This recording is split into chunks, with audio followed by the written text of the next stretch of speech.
যদি এমন হয় আমাকে 10 বার হত্যা করা হয়, এরপর আবার 10 বার জীবিত করা হয়, তারপরে ইনশাআল্লাহ প্রতিবার মৃত্যুর আগ দিয়ে হলেও বলে যাব গণতন্ত্র হারাম ছিল, হারাম আছে, কিয়ামত পর্যন্ত হারাম থাকবে।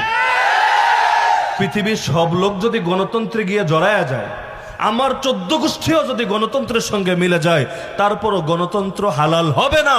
যেটা আল্লাহর কোরআন দ্বারা হারাম, যেটা নবীর হাদিস দ্বারা হারাম, সেটা চিরকাল হারামই থাকবে।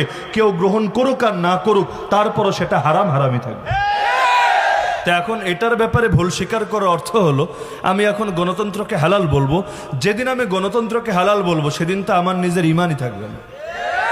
আর আল্লাহ না করুক কোনোদিন যদি আমার মুখ থেকে এমন কোনো কথা বের হয়, সবাইকে সাক্ষী রেখে বলে যাচ্ছি, কোনোদিন আল্লাহ না করুক, আল্লাহ না করুক, আল্লাহ না করুক, যদি এই জাতীয় কোনো কথা বের হয় যে আমি কুফরের পক্ষে দালালি করা শুরু করেছি, আমাকে ত্যাগ করবেন, বয়কট করবেন।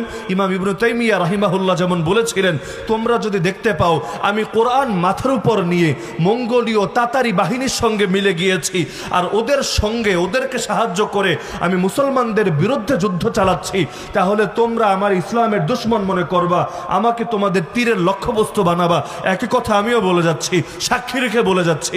এই সাক্ষীর সবাই আপনারাও থাকবেন, মিডিয়াগুলোও থাকবে। কোনোদিন আল্লাহ না করুন যদি এমন হয় কুফরের পক্ষে, এই কুফরি ইজমগুলোর পক্ষে মুখ দিয়ে কথা বের হয়, আমাকে বয়কট করবেন। কারণ ব্যক্তি পূজার ইসলামে কোনো সুযোগ নেই। যতদিন হকের উপর কেউ থাকবে, তার প্রতি মহব্বত থাকবে হকরে মহব্বত করার কারণে। আর কেউ যদি হক থেকে সরে যায়, তার প্রতি কোনো মহব্বত থাকবে না।